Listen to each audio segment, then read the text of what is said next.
retirement today. Now, these are old figures. These are from last year. They haven't been updated for this year yet. This comes from Vanguard.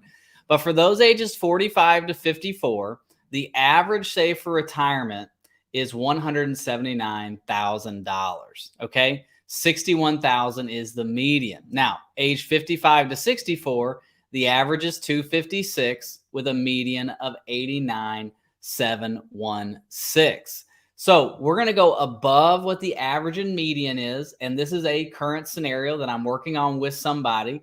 They are single. They've been working really hard at saving. I see Todd down here, age 50 with 500K. I doubt that. Hey, it is true. People can have that saved, and people have that much saved that are 50 years old, who are a lot less who we work with as well. So we want to look at this. Again, this is not something crazy where they've got multiple millions. We're going to really look at just retiring at 60 and growing over the next 10 years. So let me show you this scenario. Let's get right into it. Where are we at here? Here we go. All right. So this is Jack. Okay. Jack is 50 years old. He was born August 15th, 1972. His current salary is about $110,000. Now, Jack's unique. Jack's self-employed. He is a plumber. He's a single individual, single plumber. He doesn't have any employees or anything like that. He is self-employed. His salary ranges between, 120 and 90, depending on how many toilets he unclogs. So $110,000 is his salary. Now, he wants to retire at 60 years old. Now, I think Todd just said in this comment here, I meant that I doubt they can retire at 50 with 500K. Yes, you're right, Todd. Yes, there you go. No, we can't retire at 50 with $500,000 saved unless, I guess, you move to the Philippines or something. We're going to look at retiring at 60, okay? So his current gross monthly salary is $9,166 per month, and we're showing about a 1% increase on his annual salary. Now, that just means that more people are going to have to clog up their toilets, so his salary goes up about 1% a year. Now, he does live in Montana, which does have a state tax.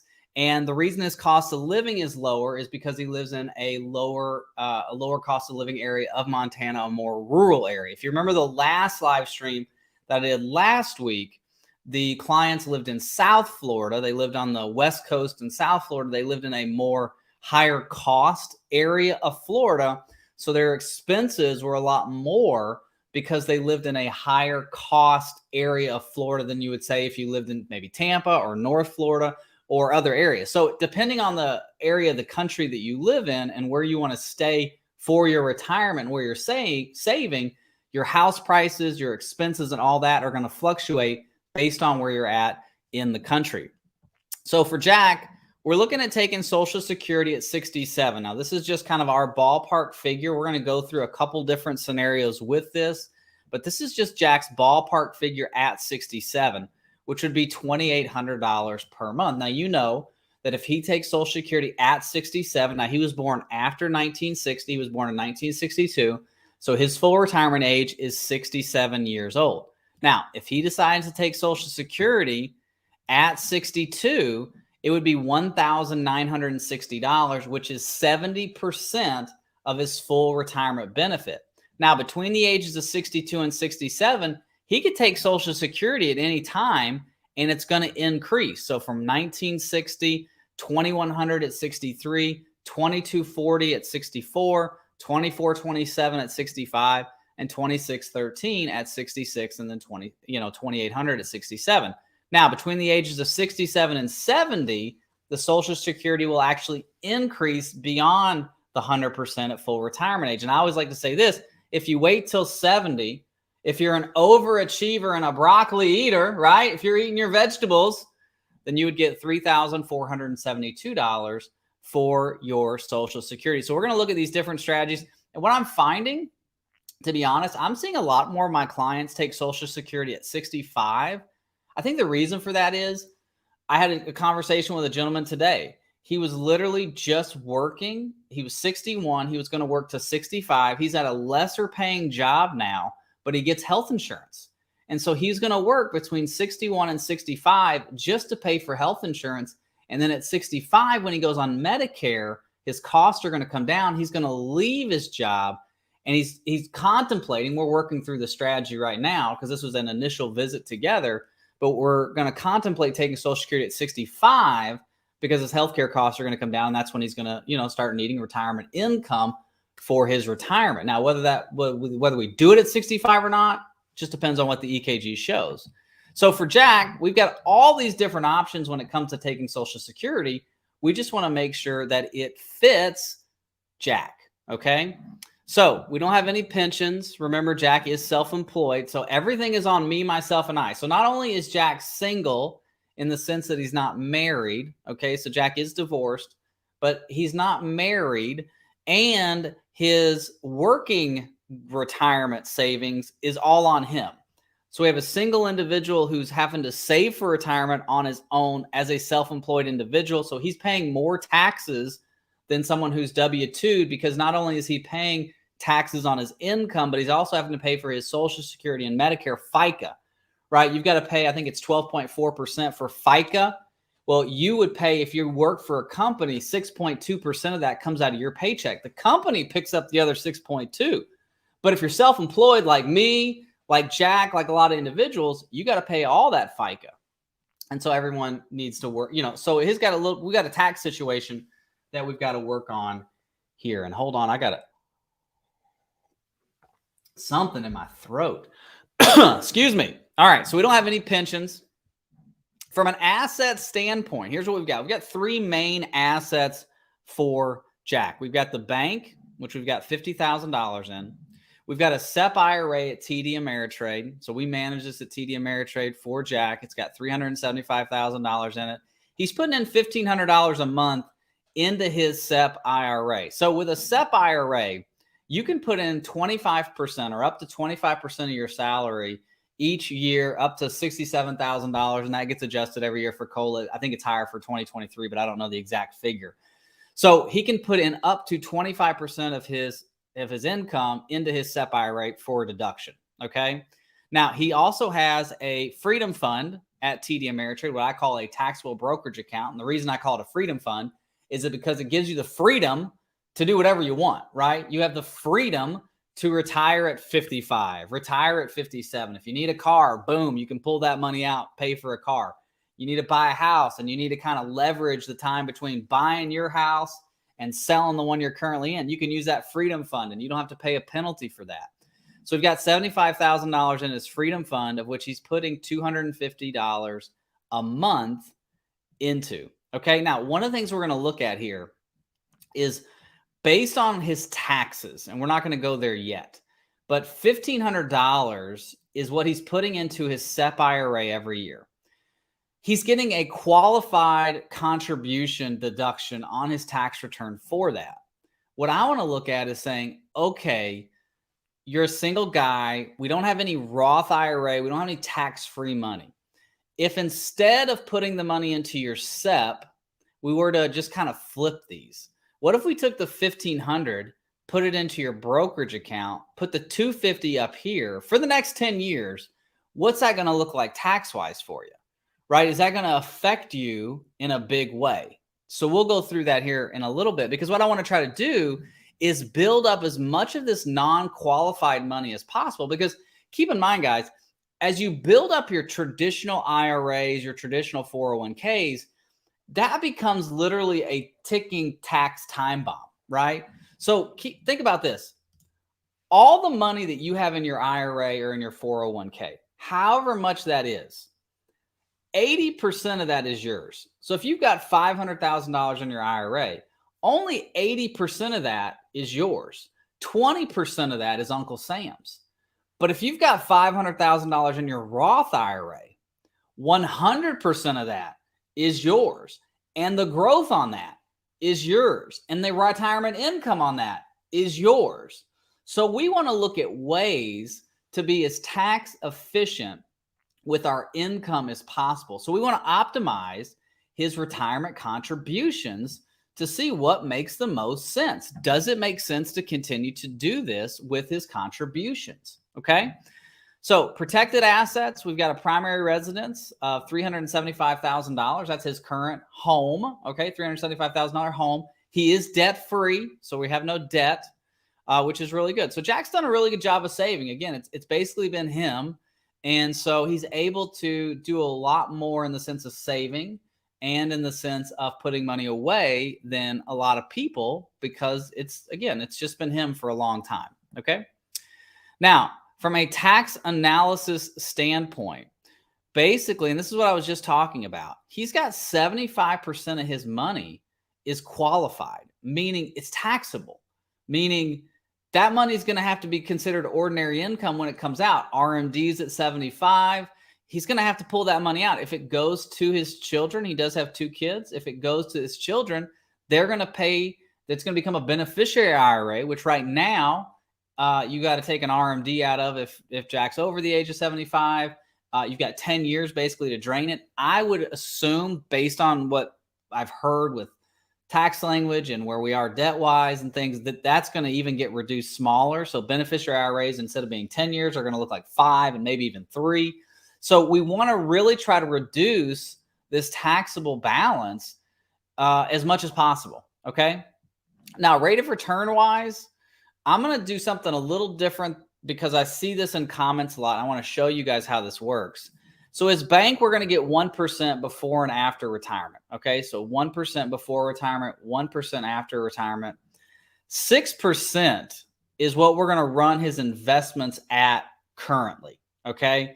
So between now and 60, he's going to earn 6% a year on his investments. Now, keep in mind, most people, like, I get comments all the time. People are like, Drew, the stock market is not going to earn 6% over the next decade. Have you seen what's going on in the world? Have you seen Ukraine and inflation? And I'm like, yes, I have seen it. I know what's going on in the world. The market actually year to date's up about 7%.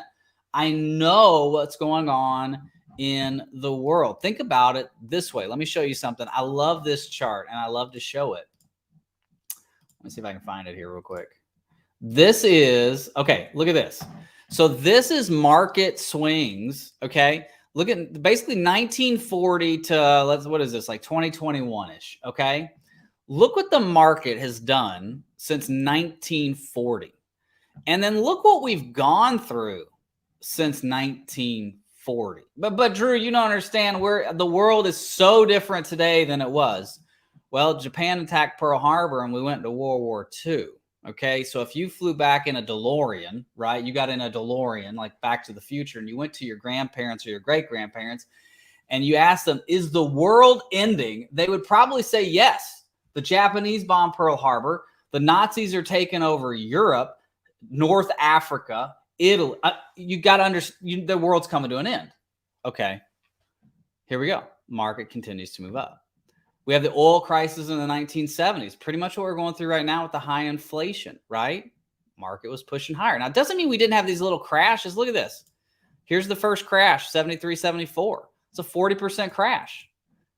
But look what the market continues to do. Fed fund rates up 20%. Berlin Wall, Black Monday, .com, banking credit crisis, COVID-19, and then here we are. So really what I want to tell you is, yes, the market's going to go down, but I think we can use 6% as a safe rate of return because the market's averaged about 8% with inflation. So if we go 2% behind that, we're actually being pretty conservative. Okay.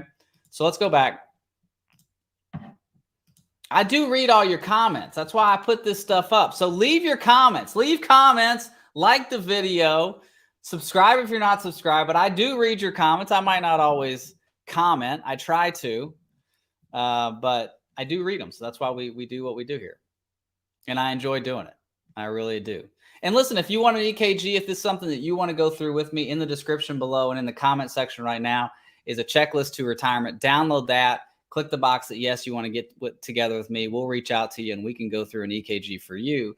Also, in the description is a calendar link. You just jump right on my calendar right through there and we'll have a 30-minute call and go through where you're at. Okay, so monthly expenses. So remember I said Jackson, Montana. He's in a lower cost area of Montana. His current monthly expenses are $3,500. So there's no debt, which is why that's lower. Okay, there's no child support, anything like that. The kids are grown and gone. So $3,500 is what he's got in monthly expenses. We're going to give an inflation rate of 3.27% to that. Now, the reason we're not breaking this down, if Jack had a mortgage and he had expenses that were going to go away, we would break this down into an advanced expense plan, meaning we would look at this and we'd say, okay, we've got a mortgage of $1,000 and that's going to end on, this date. And the reason we would do that is because we don't want to give 3% inflation for the next 30 years on a mortgage that's going to end. So we don't want to project that out. So that's not the case. We don't have any. These expenses are kind of his baseline expenses, and they're going to stay like that for the rest of his life. So about $3,500 with food, things like that. Okay. So he's debt free. We've got lesser expenses from a cash flow standpoint. This is where we like to add in when I talk to somebody, one of the first questions I always ask them, I say, listen, hey, John, what are your dreams and goals in retirement? Like, what do you want to do in retirement? And then I just sit back and listen, because I want to know, what do you want to do in retirement? Like, what do you want your money to do for you? Right? We spend so much time. We have so many people telling you what to do with your money, right? Whether it's Dave Ramsey, which is a great person to listen to, whether it's Susie Orman, another great person to listen to, they all want to tell you what to do with your money. What do you want to do with your money, right? Like, what do you want to do when you get to retirement? That's what I want to know. And so for Jack, I said John because I was looking at the comments here, but for Jack, he likes going on a fishing trip, and he's not a big, like, I got to go to Florida for fishing, or I got to go wherever. He just likes to fish in his area there in the Midwest. And so he spends about $3,000 a year on a fishing trip to go to camp, to fish, to do his thing. And we want to continue to do that. So we're going to do that until the year 2048. And we're going to give up about a 2.5% increase on that. So from today until 2048, we're going to continue to do this fishing trip. And we realize that bait and tackle and gas and all that goes up, boat insurance. So we're going to give a 2.5% inflation increase to that $3,000 for his fishing trip. Okay. So we're going to do that every year, and so that he can continue to fish. All right. So this is where I really want to kind of focus on for a second. Okay. So currently, let's go to 2024. So currently, Jack's projected federal rate is 13.94%, which is pretty good, right? 44,000 to 95,000 is the bracket he's in, which is the 22% bracket. That's going to last between now and 2025. So 12/31 of 2025. In the year 2026, taxes are going to increase. We'll look at that in a second. So when we look at this, he's got $111,000 in wages, $18,000 in qualified contributions. That's the money that's going to his SEP IRA. We've got $498 in 1099 interest, and we've got $3,000 in other. That's his taxable withdrawal for his fishing trip. Okay. So we've got about $96,000 in gross income. The deduction's $13,850. So if he was married, it'd be about 27. So it's $13,850. Which puts his taxable income at $82,819. So his federal tax is $13,474. Okay, so Jack's self-employed, so he cuts a check to the IRS, does it quarterly because he pays estimates of about $13,474 annually. Okay, I like what Todd has to say here. Everyone, give Drew a thumbs up. Yeah, give me a thumbs up. Like the video, subscribe. Thanks. John says, I want to walk and explore. That's great. What do you got? What do you all want to do? Leave in the comments. What do you want to do when you get to retirement? Do you want to travel? Do you want to walk and explore like John? I don't know. I haven't really thought about what I want to do in retirement. My wife, I'm 37 and my wife's 32. She'll be 33 this year. I probably just want to live near my kids. I'm a baseball fan. I would love to see all the stadiums. I've been to, obviously, Tropicana, which is here in Tampa. I've been to New York. I've seen the Yankees. I've been to Citi Field, so I saw the Mets. Let's see, Atlanta Braves, the Cubs. I think that's it. So I'd like to get to all those stadiums. I haven't been to enough. I need to get to Fenway. Want to get out to the West Coast to see some games. Have not seen enough. Colorado, man, Denver. Love to see the Rockies play. But let's get back to this because I can talk about baseball all day. So here we go. So taxes. So we're at $82,819, $13,474 is our federal tax. So remember what I was asking earlier. If we go back to assets, if we change these, the contribution, what's that going to do to taxes? And we'll go through a scenario for that, because what I want to try to do is, again, I want to try to build up Jack's non-taxable money, his non-qualified assets. So we've got to kind of go, we got to kind of finagle this a little bit and look at it and go, you know, if we do it, what's it going to push this to? How much more are we going to owe on taxes? Are we going to want to do that? You know, what do we want to do? Because if we look, let's go to pre-retirement real quick. You see this green line here for pre-retirement? So Jack's 50, right? 51, we're adding money to our account. So basically at 60, doing what he's doing, he'd have about $1.1 million. Okay, so about $1.1 million. But look at this. We'd have $929,000 in the SEP. So in the IRA, we'd have $929,000. In the TD Ameritrade Freedom Fund, about $133,000. What I'd like to try to do, if possible, is flip that. Because when Jack retires, I keep saying John. When Jack retires, didn't they call John F. Kennedy Jack? When Jack retires, he's going to use this SEP mainly for his retirement income outside of Social Security. So that's going to be all taxable. And it's going to be taxable to his kids or to whoever gets his money when he passes away. So if we can flip this, that would be great. All right. So let me go back up here. Go back to taxes. The other thing we want to think about too is, what if taxes change? What if they go back to the Obama era, which is 25% more higher than they are today? So 10 would be 12.5, 12 would be 15, 22, 27.5, 24, 30. Okay. So that would increase in 2026. Okay. So between 2023, 2025, 12/31/25, it's going to stay the same. But in 2026, it's going to increase. So for 2024, we're at 13.94. We're still under the Trump tax code, which is a very generous tax code. Go to 2026, we jump up to 17.73. That might affect what we do distributions. And I'm sorry, that might affect what we do contribution wise. We just need to look at it, right? Because he's going to have less income need in retirement. Right now, he's making about $110,000. He's not going to need that in retirement.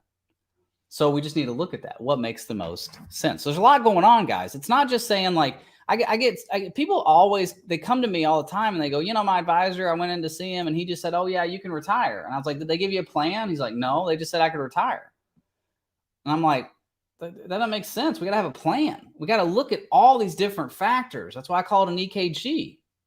You know, if you go in for an EKG, they look at your heart. They don't, the cardiologist doesn't say, hey, Drew, your heart looks good. See you later. I mean, maybe for you, but for me, I'm going to be like, well, okay, doc, well, tell me what this thing says and what this means. Like, what does all this mean? Like, is my heart going to be okay? Is it pumping blood? Are there any murmurs? Are there any holes? Like, what do I need to be looking for? You know, do I need to change my diet? Do I need to update the way I live based on the readings? Is there medication that I need to take? It's the same with your retirement plan. Like, are there holes? Is there leakage? Could something happen? What if the market goes down 20%? What if I have sequence of return risk? What if I take Social Security at 62, 67, whatever? We got to look at all that. And that's what we look at within the EKG. Laura, let's see what your question is. Laura says this: when you say 6%, will this be after the market regains the 25% we lost in the last 2 years? Okay, great question. So the market in 2021, we were up 20%. Last year for 2022, we were down 20%.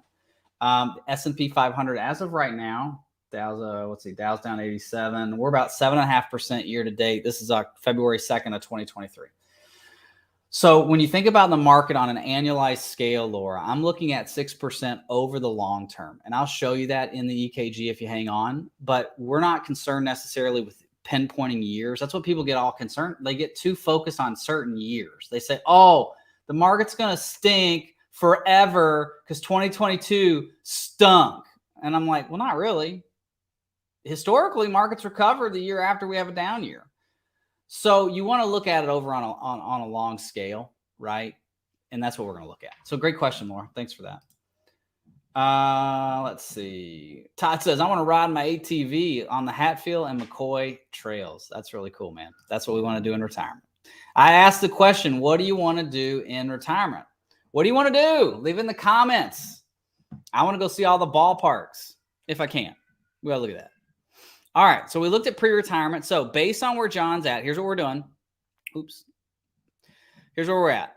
We're putting $1,500 into the SEP, $250 into his brokerage account at TD Ameritrade. Okay. We have $1,700 left over each month based on expenses and based on his contributions. So these are all net figures after taxes. So I'm including this in his portfolio. So he's taking his green money and putting it back in. If this was red and we weren't retired yet, we would need to make some adjustments. Like if this was red, meaning he was having to take money out of his accounts while he's still working to live, then we'd have to go back to that budget and we'd have to dissect that budget. Now, again, I'm not a kind of financial advisor that's going to tell you how to spend your money. I don't believe in doing that. Okay. I'm not going to say, hey, you shouldn't go to Starbucks. You should go to Dunkin' Donuts, or you should go to Wawa, or you should go to Buc-ee's or whatever. No. You can go wherever you want. What I'm going to look at is say, hey, this is the number. This is the number we need to get to. You got to figure that out. Okay. So when we get to retirement, we'd have $1.1 million saved for retirement. About 45 in the bank, 929 in his SEP, and 133 in his TD Ameritrade account. So let's go to retirement. So we look at this. We're retiring at 60. Now, this is kind of a bird's eye view here. We look at this. He's out at 83. Okay, so we're out of money at 83 years old. Now, a shortfall, the amount needed today to avoid a shortfall is $438,000. That means we need an influx of $438,000 to never run out of money, or we need a rate of return of 6.5%. So you guys remember when we went into retirement, we reduced the rate of return from 6 to 4. So he's going to need 2.5% more in interest than what we're projecting to never run out of money. So we need to adjust something, right? Because I'll go to Jack, and we've already had this conversation. So we've kind of gone through these scenarios already. So I kind of know the ending already. But for you, it's like I wrote the movie, okay? But I'm still watching it with you. So I go to Jack. I say, hey, listen, we take Social Security at 67. That's $2,800 a month. Here's our fishing trip. Okay. Now at 67, it's 4,454 because of your of inflation, right? Here's our net monthly income. Here's our expenses now. They've been inflated at 3.27%. Here's what's coming out of our accounts. $3,232 per month. And if you look at it tax-wise, right? We're basically taking this out of taxable Social Security and taxable withdrawals. We're taking this out of that SEP. And that's what I'm talking about when I say, hey, can we lower taxes? And I know that I talk a lot about taxes, but I think we have a unique opportunity. I said this on the last live stream. Between now and 2026, we have a unique opportunity to try to get as much money tax-free as possible under the Trump tax code. Now, I'm not saying that people comment like stuff about Trump. Like, I'm not talking about Trump, I'm just saying the current tax code is all I'm saying. Okay. So what can we do to get that more money tax-free? And we're going to talk about that. So basically at retirement, we look at this and we're out at 83 years old. Now we still have the house, $521,000, what we're projecting it to be worth. That's only a 1% projection. Okay. So at some point along here, we could do a reverse mortgage or sell the house, and he'd probably be pretty good. Right? We'd be fine. Like we could sell the house, move into a condo, do a reverse mortgage, something like that. And he would be okay. Mortality tables for males today, okay, is 84. Females, it's 86. So he would die right before the average person is dying. And again, my goal is to get this into the mid-90s. This is where I want to get it. Whether you get there or not, people want to argue with me about living longer. I'm like, why does everybody want to argue with me about living into their 90s? Like, you want to die early? Like, I don't want to die early. I'd rather live to 100. I want to be like Caleb in the Bible. At 85 years old, I want to look at or Joshua, and I want to say, give me that mountain over there. I'm 85 years old. It's time for me to take my land. So I want you to be the same way. So at 85, I don't want to be running out of money. So here we go. So at 95, here's what we need to do. So we need to look at what can we do? How can we adjust this? So let's go to market real quick because I want to answer Laura's question. So Laura, and you asked this great question. Let me put this back up here. Let's see where we're at. Here we go. So Laura asked this question. When you say 6%, that's our projected rate of return. Will this be after the market regains the 25% we lost in the last 2 years? Thanks. Okay, so Laura, let me answer this question. So when we're doing a market analysis, we look at two different things. We look at geometric returns, which are randomized market returns. Okay. And what I can do with randomized market returns is I can generate different returns. I always want to put the negative years first. So that means I want to do the worst case scenario first. So I put the negatives first, which means we're going to have sequence of return risk. Sequence of return risk is basically the risk that you go into retirement and you lose money the first few years, i.e., 2000 to 2003, right? 2007 to 2009. Okay. If you retired in 2011, market went down 2012. You retired in 2017, the market went down 2018. Okay. Wasn't affected as much because we had a great bull market. But what if we didn't have that bull market? And so we're able to generate this, and we can do this 100,000 times. And look at this. This is pretty bad. Lost 15, lost 12, lost 11. That looks a lot like 2000. So we can do that. And then we can also look at historical rates. We can say, well, what if this portfolio was invested as it is in the year 2000 or in the year 2008? So in the year 2000, remember, we were down 10%, 13%, 23%. And so, he's out of money at 74. And now we really need to make some adjustments there. That to me is scary, right? If we have that. Let's go back to geometrics. Let's not get one that's as scary. Look at this, 5 years in a row, down markets. For all of you people who are Armageddoners, right? When's he out of money? We're out of money at 76. So it's something we need to look at. Sequence of return risk is a big deal. We generate this again. Wow, another 4 years. The program does not like Jack right now, all right? 74, we're out of money. We still got our house, but we're out of spendable assets. We still get Social Security, but we're out of spendable assets, right? So here you go. 8, 5, and 6. We go down here. We get to a little longer, 78. So we've got to look at this. So I go back to Jack and I say, hey, Jack, after looking at the market returns, after looking at everything, we need to make some adjustments, right? We need to make some adjustments to get the money to last longer. And we need to make some adjustments on taxes. Those are the two big things I want to talk about today. Taxes and making the money last longer. And what do we need to do there? Okay. So let's go back to this. And listen, if you want an EKG, go to the description. My calendar link's in there. You can get on my calendar right away. You can download the checklist to retirement. It's a free download. It'll help you understand some things about retirement. You can select the box that, yes, I want to visit with Drew. Okay, so let's look at a couple things. The first thing I want to look at, Jack's going to take Social Security at 67. He's going to retire at 60. Does it make sense to take Social Security early? I didn't get struck by lightning, right? Just want to make sure I didn't get struck by lightning by telling you to take Social Security. Sometimes I feel like I have to whisper, take Social Security early. But maybe we take Social Security early. So let's look at this. What if we took Social Security, actually, let's go this way, at 62. Okay, so we save it. We're going to take Social Security at 62, which is 70% of his full retirement benefit. Now he's retiring at 60. We're going to take it at 62. The reason we're doing that is because now we only have 2 years to make up retirement income. 2 years. Instead of 7 years of retirement income before we click on Social Security. We only have 2 years, okay?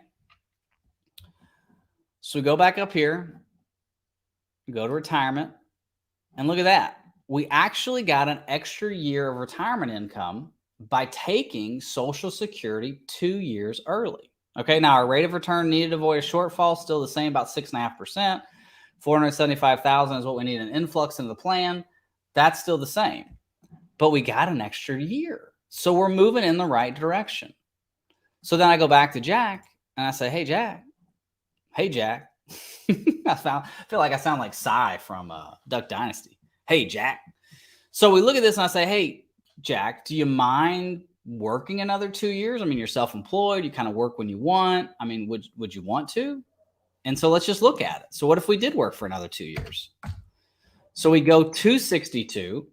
We take Social Security at 62. So what that means is now we have 2 more years of contributions, 2 more years of $18,000 going into the portfolio. Okay. We go to retirement. Now look at that, 89. I'm feeling really good about this now. So literally working 2 more years, taking Social Security early got him to 89. I feel good about that. I don't know about you guys. Now let's go back to income real quick. We're going to work an extra 2 years. Let's take Social Security. Let's look at taking it at 67 again. Let's try to get that full retirement age as best we can. Again, single guy, single gal. I want to try to get you as much in Social Security as possible because it is the only annuity payment that you're going to get. It's going to have a COLA increase, and it's going to be backed by the full faith and credit of the United States government. Okay? Look at that. Now we're at 89. So the biggest adjustment for Jack was working the extra 2 years. So he feels pretty good about that. At 89, we feel pretty good. We've got 1.1 million now in the SEP IRA at retirement, 150 in the Freedom Fund, and that's 1.2 total. Okay. So we feel really good about that. We got to 89, 90 years old. Now there's some things I'd like to do. I'd like to push this into the 94, 95-year-old range just in case, just because I feel better about that. But I don't want to get into that totally on YouTube today. That's something Jack and I have worked together on. There's a lot more intimate details that go into this than I show on YouTube. I could do a 7-hour presentation on this, but that's not what I want to do. What I want to show you today is it's so important to be flexible in your plan. And you can get to retirement. You know, so many people want to browbeat you and say you haven't saved enough or you're not saving enough. You can get to retirement, and we just have to make some simple adjustments. Okay, so let's go back to, I want to create a new scenario, and I want to call this changing contributions. Set it for today, February. So what I want to look at, changing contributions. So right now we're doing the 1,500 into the SEP, and we're doing the 250 into the Freedom Fund. Okay. What if we flip that? What if we flip and we do let's do 250 there and 1,500 into the Freedom Fund, which means we're going to push more money out of our SEP into the brokerage account. Jeff said, can do a Roth SEP now would likely be better. Yes. So you can do a Roth SEP now. Software is not updated for that yet. Okay. I think is it this year or January 1st of 2024? You can start that. I'd have to look, but I know you can do a Roth SEP, which is awesome. Okay. For self-employed people, you just can't, it's not updating the software yet. So we're just going to kind of look at it this way, but Jeff, you're exactly right. Okay. So now we go back to retirement. We're still running out at 89. Right? So nothing's really changed, but here's what we want to look at. At 63, when he does retire, we'd have 830,000 in the SEP and 421,000 in the Freedom Fund. Remember, it was 1.2 in the SEP versus like 150 in the Freedom Fund. So now let's go to the reports and let's just look at this kind of side by side. So we're out of money. So this is our current scenario, not changing contributions. This is changing contributions. 89, 89, out of money. Okay. And now look at this. If we change the contribution, we've got 26,000 in spendable assets at 88 and 2,270 left over. So taxes are taking a little bit of a chunk. So if we look at the dashboard of these, lifetime taxation, 886 versus 864. So not a big difference. So about a $20,000 difference, but it does save him taxes over the long term. Now, whether that'll be in the short term, what happens if taxes go up? I can't predict the future. I'm not in politicians' heads. I wish I was, because I would probably tell them to get along a lot better than they do. But does this make sense? So one of the things for Jack, we want to look at. Let's go back to the scenarios. So here's our change in contribution scenario. We go to taxes, go to 2024.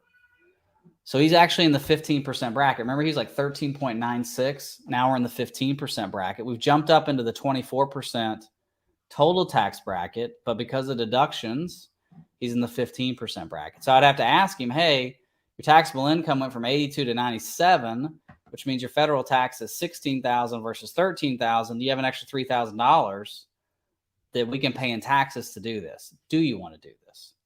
Okay. So that's a question we'd want to go through. The other thing we'd also want to look at, and listen, if you have any questions, leave those. I got about 5 minutes and then I got to go. The other question we'd want to look at too, from a tax standpoint, is what if we did some Roth conversions? So what if we went in here and we said, okay, he's going to retire in 2035. Okay.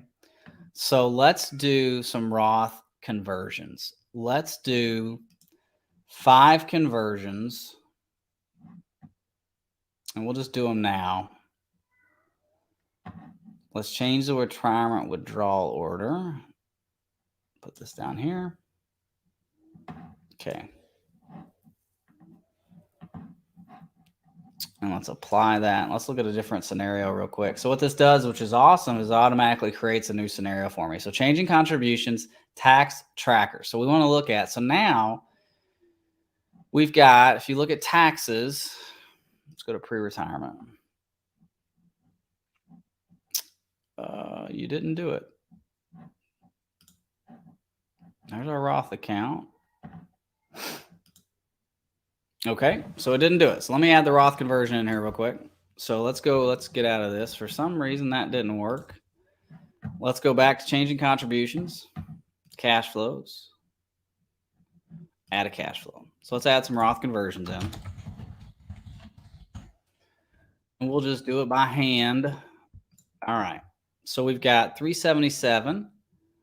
Let's do 5 years. Let's just do, so 377, let's divide that by 5. That's 75,000. I don't want to do 75,000. Let's do 25,000. So 25,000, start there. And all we're doing is we're just kind of looking at it. We're saying, where are we at today? And can we make, like, what's it going to be if we do a little bit? And sometimes with this, it's not necessarily exact. It's just saying, what if we do 25, what's that look like? If we do 35, what's that look like? If we do 10, what's that look like? And so that's what we're going to do. And what I want to do is I want to wait. Well, actually, I want to do it now because Jackson are really good tax. We're in a good tax code currently. So we'll do an annual Roth conversion of $25,000 from now until the year 2028. Okay. Now keep in mind when the year 2026 comes, if taxes jump crazy amounts, we might have to adjust this, right? We might have to say, oh, we don't want to do the Roth conversion because taxes are too high. So we're going to do it from here. We're going to do it to a new account. So we're going to do a Roth IRA. Now, keep in mind, when you're doing Roth conversions, a little tip for you. If you're doing Roth conversions, you want to open them up into multiple different accounts, right? So if you're doing a Roth, let me show you this real quick. So if you're doing a Roth IRA, and this is your IRA, okay? If you're going to do 5 years of Roth conversions, do a different Roth account for each conversion, because with a Roth conversion, you have a 5-year rule. And so if you do a Roth conversion in the year 2023, you can't touch this money until 2028. Okay. Roth contribution is totally different. It's a 5-year rule on the first Roth IRA you start. Okay. The first contribution you make. A conversion, it's a 5-year rule on each conversion. So I like to tell my clients, let's open up 5 separate Roth IRAs as we do the conversions so that we can keep track. Once the 5-year rule on the last Roth IRA is done, then we'll just bring them all into one. Okay. Perfect. So we're going to do a Roth account. It's going to go in there. It's going to be at risk. And we're going to do a 6% rate of return because we're still working. So here's our Roth conversion. It's an annual transfer of $25,000. So we go to pre-retirement. Now we can see this. We're going to have our conversion money going into this Roth holding account. Okay. So for 5 years, 1, 2, 3, 4, 5, we're building up that Roth account. Okay. So we go to taxes, go to the year 2024, and we were at 15% effective, right? Now we're at 16.69. Okay. We owe $22,000. Remember, we were at 13 doing nothing. Now we're at 22. So the conversation becomes, Jack, do you think doing this makes sense? Do you have an extra $9,000 paying taxes? Because we want to do this out of cash flow. And he had an extra cash flow left over. So it made sense. Let me put this back up here so you can see it, because I'm actually talking. You're not seeing anything I'm talking about. Here we go. Let me go through that again real quick for you. $22,000 is what his taxes are now. It was 13. Okay, so you can see that. So here we go. Let me show you again. I'm sorry. $25,000. That's what we're doing. So we go to retirement, and look at that. Out at 96 by doing the conversions. Let's look at this real quick. Why are we out at 96? That's crazy. Look at the lifetime taxation. So we changed our contributions. We did some conversions. $676,000 is his taxable, is lifetime taxation, right? Dying at 96. Over here is lifetime taxation's 886. Running out of money at 89. So we get an extra, what is that? 5, 6, 7 years, right? And we pay less taxes. Gosh, this is good. If this doesn't set you on fire, your wood is wet. All right? Because this is awesome. We're saving on taxes $200,000 by doing some Roth conversions. Does it make sense for you? I don't know. Does it make sense for Jack? Sure. But you got to have the taxes there. Okay. So my time is coming to an end.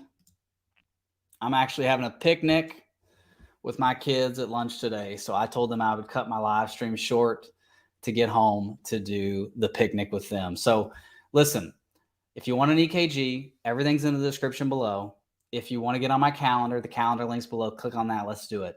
But I hope this has helped. Thank you so much for watching. God bless. Bye-bye.